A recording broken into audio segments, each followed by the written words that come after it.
From the Cronkite studios in downtown Phoenix, this is Cronkite News. Good evening and welcome to this special edition of Cronkite News on Arizona PBS. I'm Jade Nicole Yvonne. Tonight, a look at some of the key issues for Arizona schools and students on the Education Beat. More recess, more playtime, and more exercise for Arizona students. Arizona recently implemented a new law that requires schools to give children in kindergarten through third grade 2 periods of recess. But Cronkite News reporter Micah Bledsoe spoke with a Chandler mom who's concerned that her child does when recess is canceled. Before this fall, kids in Arizona only got 1 period of recess. A recent report published by the American Academy of Pediatrics suggests that play deprivation is associated with increasing rates of attention deficit hyperactivity disorder. Alexa Jones, a 7-year-old who enjoys recess, says sometimes though recess is canceled, Basha Elementary keeps students inside when there's a heat advisory or rainy days. When that happens, they participate in play programs like Go Noodle or Just Dance, where students play interactive learning games in the classroom. Yeah, I don't like it when they take away my recess because I like to play with my friends, and when they take away my recess, I don't get to talk with them very much. Her mother, Carrie Jones, says recess is a huge part of Alexa's day. I'm just seeing a lot less anxiety and stress. She's more calm when she comes home. She's just not utterly exhausted. Although she is happy about the new law, Jones says her main concern is when recess is canceled due to heat advisories or taken away as punishment. And a lot of times what's sad about that is the kids that lose their recess are usually the ones that need it most. They're the ones that, probably act out in class because they have so much energy. Santan Charter School principal Amanda Arrington says that kids need to move, which is why her school is doing more than giving elementary kids 2 recesses. Our 5th, 6th, and 7th all have a lunch recess where they can play on the playground equipment, tetherball, foursquare in the field. Arrington says the recesses help decrease discipline in the school and increase engagement in the classroom. But we have to also remember that they are still children, and just developmentally, they're not quite ready to sit for 8-10-hour days. In Gilbert, Micah Bledsoe, Cronkite News. In August 2019, the Arizona law will extend to include 2 recess periods through the 5th grade. At one Gilbert High School, you can find chickens right outside of the classroom. It's part of an effort to make sure agriculture is part of the curriculum. Reporter Chanaya Williamson spent time with the Arizona Farm Bureau and received a little lesson on how we approach our food. The Arizona Farm Bureau brings lessons on agriculture into the classroom, giving students an opportunity to learn more about the food industry. Yeah, like food products and how they're packaged and like how they appeal to other people and like how people get them to sell and to certain, like the audience, basically. Schools like Highland High School are part of the Gilbert Unified School District, which offers agriculture science classes at all of their high schools. Everything that we do is the same curriculum that they would have in their economics classes, just with an agriculture focus. Nonprofits like the Arizona Farm Bureau come into schools to teach students a better way to approach food. So what do you guys think? Katie Akins, Director of Education at the Arizona Farm Bureau, says that she enjoys giving lessons to students. And so the effort is to not make them feel ignorant for not having that firsthand knowledge and experience, but really showing them that the information is out there and where they can go to find that information so that they can be better informed consumers. While they don't learn everything about agriculture in one day, students like Crimson Reedburn says she feels better about what to look out for. Like beforehand, reading the label, I thought that was it and done. But there's more to it, and so that's a good takeaway to be able to actually look at it and know that it might be questionable. Other students, like Zoe Sherman, believe that marketing plays a big role in what we consume. It allows you to actually realize what is true marketing and what isn't, and then how to avoid misconception. In Gilbert, Tanaya Williamson, Cronkite News. Island High School also offers its students classes like food science and even genetics. These classes count as vocational education credits towards their diploma. I went to Tempe to talk to one student who depends on online classes for her degree. Have fun with it. Not serious, not too serious. There we go. Whew. Somebody's got to go do some leg days. Add leg days to the busy schedule Emily Vance already has. One step that way. I don't want to look like you have a cactus coming out of your head. Thank you. Vance owns her own photography business and works full-time. Mr. Fox, do you want to come help me take a picture? You want to come push the button? We're going to take a picture of Mom. She's also a full-time college student, working toward a bachelor's degree in digital photography. And she goes to school every day from home. I actually have been going to school for the past 8 years, and that is the only way I've been able to complete my degree or get close, because just the regular school didn't work for me. Going to class in that structured routine, I didn't like it. So one more year left, hopefully. And she's not the only one pursuing an online education. Over 5.8 million students are taking online courses across the U.S. And at Arizona State University's online program, there's been a 60% increase of online enrollment since the 2016 school year. When you're studying online, you're learning to interact and engage with people at a distance that will serve you in your lifelong career forever. Vance believes the flexibility and accessibility of online classes serve her perfectly as well. It's the only way I can finish my degree, because just with my crazy work schedule, I can't have a normal class schedule. And for those thinking about starting an online degree, Vance says to just take it one step at a time. So just take one class. You don't need to go full time. It's not a race, especially if you have a career or kids or just a busy life. It's okay to take 8 years to go to school. And she can't wait to finally earn that degree.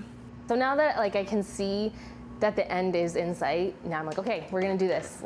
Let's just max out however many credits I can take per semester and get it done, because I'm ready. There are over 150 degree programs, both graduate and undergraduate, offered at ASU Online. The Red for Ed movement's biggest initiative was taken off the ballot last month, but that hasn't stopped supporters from trying to get education funding on voters' minds. Cronkite News reporter Holly Bernstein went to the state capitol as organizers called on candidates to sign a pledge for a permanent funding plan. And the pledge asks candidates to immediately restore education funding to 2008 levels and provide the following: a 20% salary increase for teachers, competitive pay for all education support professionals, and a permanent teacher salary structure, which would include annual raises. It also asks candidates to promise not to create new tax cuts until per-student funding reaches the national average. Red for Ed! Red for Ed! I taught second grade for 23 years in ELL and a gifted classroom. And now I'm an interventionist. The students have a lot of needs. Cartwright School District Interventionist Specialist Mary Spangenberg says, in her experience, it is hard for a solo teacher to give students the special services they need. They don't have individual aides. They don't have anybody to help them. There is no after-school programming. A lot of the students don't know how to read. We're asking them to pledge to fight for restoration of education funding to 2008. We are still missing $800 million. Ahead of the general election in November, Invest in Ed organizers are now asking candidates to commit to the demands made by teachers and parents. Our members who are out walking and talking, they will be out there making sure that they know who voted against our best efforts and who is going to make sure that our demands are met. Mesa teacher and co-chair of the Invested Ed campaign, Josh Buckley, says elected officials can increase revenue in the state in order to execute their plan. They can either refer something to the ballot, which does not take a 2/3 majority, or if enough of them actually feel that they should invest in their education of students in the state, they can pass an increase in revenue that'll go directly to education. And if you're a voter, Invested Ed is asking you to support candidates who signed the pledge. I'm really invested in education because I care about the kids and I care about our future. Invested Ed Group is taking the message statewide with a kickoff meeting in Yuma next week. In the Broadcast Center, Holly Bernstein, Cronkite News. The SAT is hard enough for many people, but waiting for the test results for one group of students has been the real challenge. John Cardinale is in the Broadcast Center. John, what's the problem with the August 25th test? The problem? The test version these students took was available online, and the College Board says they're taking a close look at students' test scores. Ella Longo is a senior at Phoenix Country Day School and spent a lot of time studying for the August 25th SAT test at Vogel Prep in Scottsdale. I prepared for about a month going up to the test. I'm not exactly sure how many hours, but I did sessions of 2 and 3 hours as well as prep on my own. The SAT is highly looked at by many colleges to determine admissions, and classes to prepare can be expensive. I was $135 an hour, but well worth it. A few days after taking the test, Ella heard that the same exact SAT test had been administered in Asia just a year earlier. The overseas tests, or portions of it, had been used previously. And those questions were compiled and put into the August 25th test, and then the test was used. What that means, though, is that students likely, or at least there's a possibility that students had access to that test and maybe had used it as study material or had at least seen the questions, which means that the test is really invalid. Once the College Board learned of the issue, it released a statement saying, "If we determine students have gained an unfair advantage, we will take appropriate actions, including canceling test scores and in some cases, prohibiting them from taking another College Board assessment." I was kind of scared that they was going to change my score, which I didn't think was fair because it wasn't any of the students' fault, it was the College Board's fault. But I was scared that it would lower my score. Test scores for the August 25th test came out on September 7th, and Ella did receive a score. Her score came out exactly on the day that it was supposed to, so we didn't have a period of wondering. Ella said she is happy with the score she received, but is skeptical of the test moving forward. Yeah, I think it's a little bit hard to trust them after they made 2 mistakes in a row, but I'm sure it's happened before, and I'm sure schools will still use it. The other mistake by the College Board? The test administered in June was reported to be easier than others, therefore graded way harder. The next SAT test is set for October. In the Broadcast Center, John Cardinale, Cronkite News. For the past 8 months, we've been delighted to bring my show Amanpour to PBS. Now, I am thrilled with our new show Amanpour and Company. I'm really looking forward to working with our incredibly talented contributors. Join us for Amanpour and Company. Weeknights at midnight on Arizona PBS. Vanish the Vape. It's an effort to stop e-cigarette smoking among teens. I went to Tempe to see how this campaign is taking shape at one school. They come in all shapes and sizes. Some even look just like flash drives. Kids don't really realize what it is that they're getting into. And now, an alarming number of teens use e-cigarette or vaping devices to smoke. We didn't predict what I now believe is an epidemic of e-cigarette use among teenagers. The FDA will not tolerate a whole generation of young people becoming addicted to nicotine as a trade-off for enabling adults to have unfettered access to these same products. The FDA announced their largest enforcement effort in history earlier this month. The commissioner says the FDA issued over 1,300 warnings and fines to retailers who illegally sold e-cigarette products to children and teens. And they're not the only ones trying to stop minors from smoking. The Tempe Union High School District is launching a new campaign for its schools called Vanish the Vape. An initiative by the district to say this is a concern, this is something that we as a district need to help educate our students and community members and stakeholders that there's some bad things associated with it that people just aren't aware.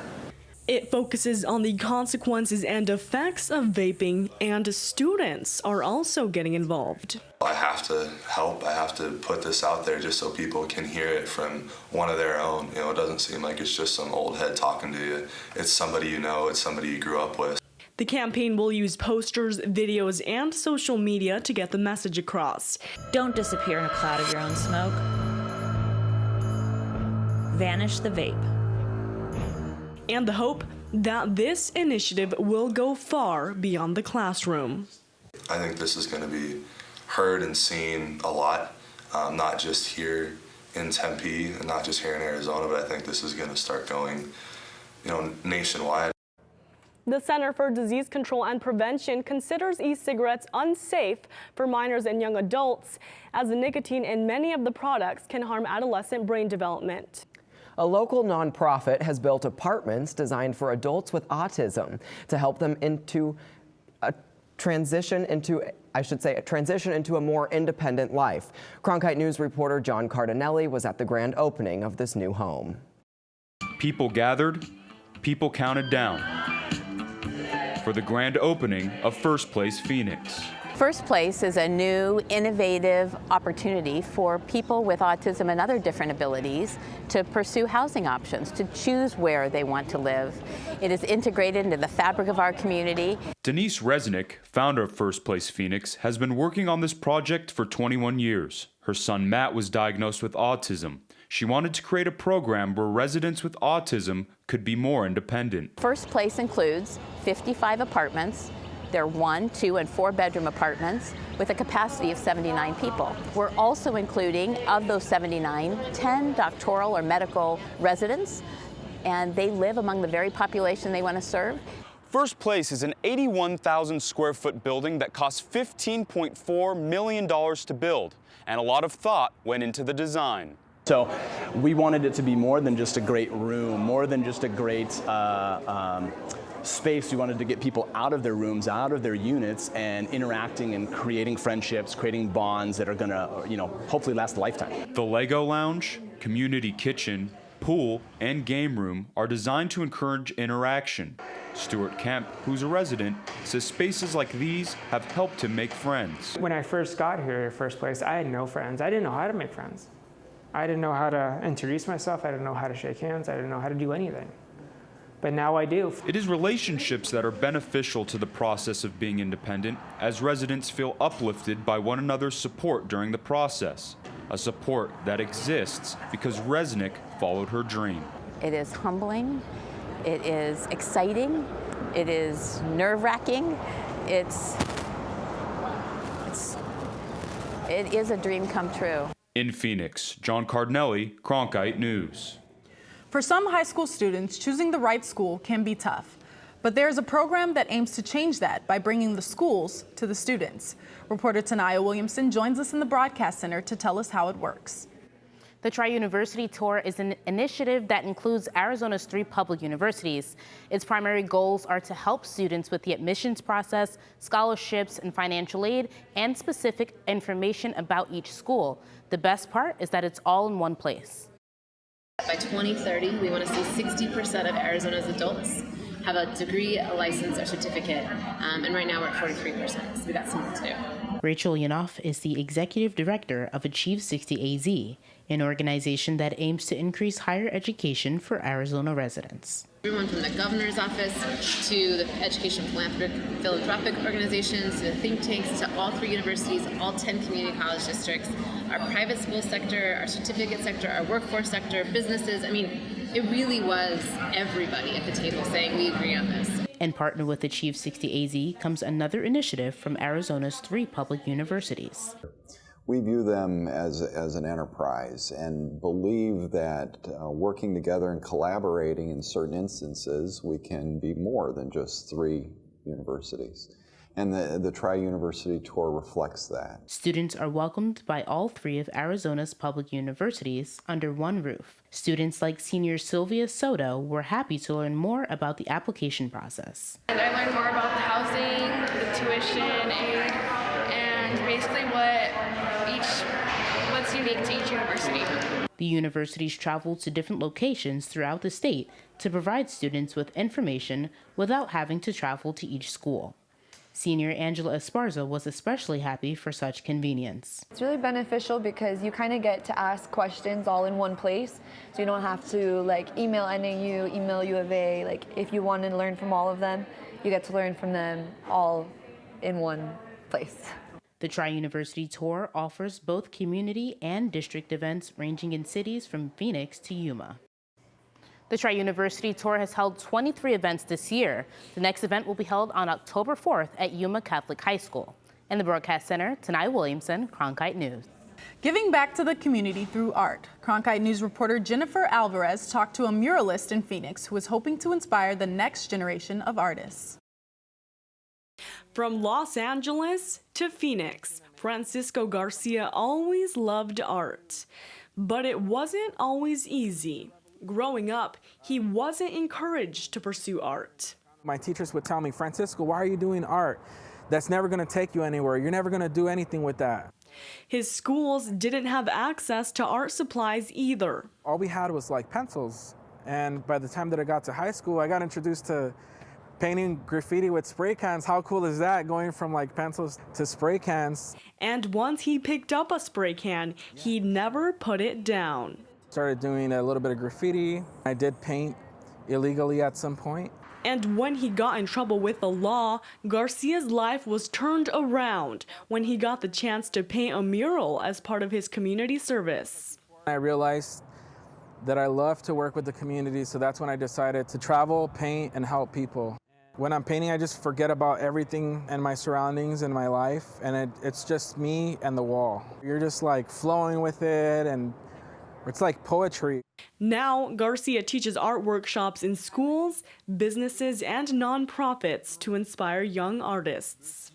I work with young people that range from places of domestic violence or unaccompanied minors, incarcerated youth in India, youth with autism.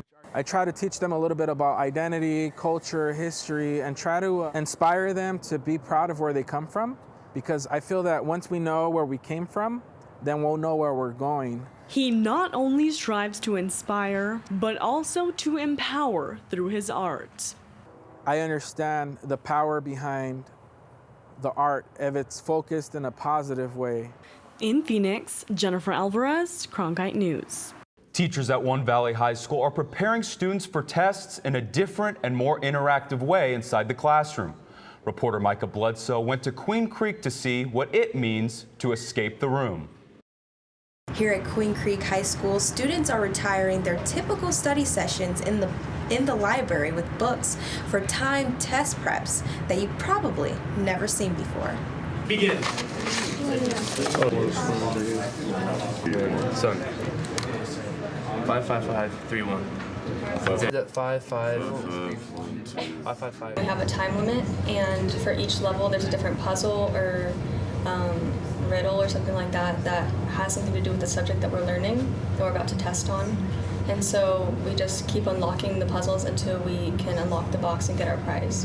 Groff is an 11th grader at Queen Creek High and says this kind of escape the room is a great way to keep lessons fresh in their memory. Kylie Bean, a teacher at Queen Creek High, says she got the idea for classroom escape the room online watching a science webinar. All the puzzles require them to use logic and reasoning skills, which are all higher level depths of knowledge for kids to have to use. Students have to work together to escape, hoping to be first in claiming their prize. Well, you get candy, and that's always a great motivator. But then also we get tickets, which this one I have right now, it says that I get a free A+ on any assessment worth 10 points or less. For one unit, Bean says it takes 10 to 20 hours to put one set of puzzles together, but it's worth every penny and minute spent. You know, you always have 1 or 2 or 3 students that sit in the back and they kind of want to sleep, or they put their head down, or they're shy, or they're quiet. That's not the case with the escape the rooms. It's 100% engagement. Every student is involved in the process, and that's hard to do. In Queen Creek, Micah Bledsoe, Cronkite News. Queen Creek High will have workshops to show other teachers in different subjects how to participate in this kind of educational escape the room. The city of Mesa was once home to proving grounds for General Motors. The land now serves a new purpose. Cronkite News reporter Tanaya Williamson learned more about the transformation. Most people out here call me Sonny. Sonny Camard was a manager at the General Motors Proving Grounds for over 30 years. They told us at that time, in June of 2000, that by December of 01, the chain would be on the front door and this proving ground would be closed. Sonny recalls watching the company dwindle once the announcement was made. It was kind of an emotional thing too, because I'd spent 33 years, almost 33 years there. So to see it go from 1,120 down to 67, it was kind of a tough deal to swallow, but it needed to be done. Which once served as land for proving grounds for General Motors, now becomes a high school that will serve over 1,500 students in the Eastmark community. And I feel the district really wanted to, not have that be a forgotten thing. They wanted to be remembered that this was the proving ground. So with the naming of the school, the Firebirds, after the Pontiac Firebird was obviously important to them. The building of a new high school is just what the community has been waiting for. The community is so excited. I mean, they are just ecstatic that a high school is being built. Paul Gagnon is the principal of Eastmark High School, a comprehensive school that will focus on making sure students are prepared for life after graduation. They're only with us for 4 years, and so they're going to have to do something once they graduate, right? And so we want them in one of our 4 academies, so STEM Academy, a Fine Arts Academy, a Medical Academy, and then a Business and Leadership Academy. And although he's happy to see a new school coming to the area, Sonny Camard will always remember what the land used to be. I spent 33 years out here, and it's, to me, when I drive up Ellsworth, it's still going to be the proving grounds for me. In Mesa, Tanaya Williamson, Cronkite News. Sonny Camard was one of the original board members of the Queen Creek Unified School District. Eastmark High School is set to open in July of 2019. That's it for Cronkite News tonight. Thanks for joining us. For top Arizona stories anytime, go to cronkitenews.azpbs.org.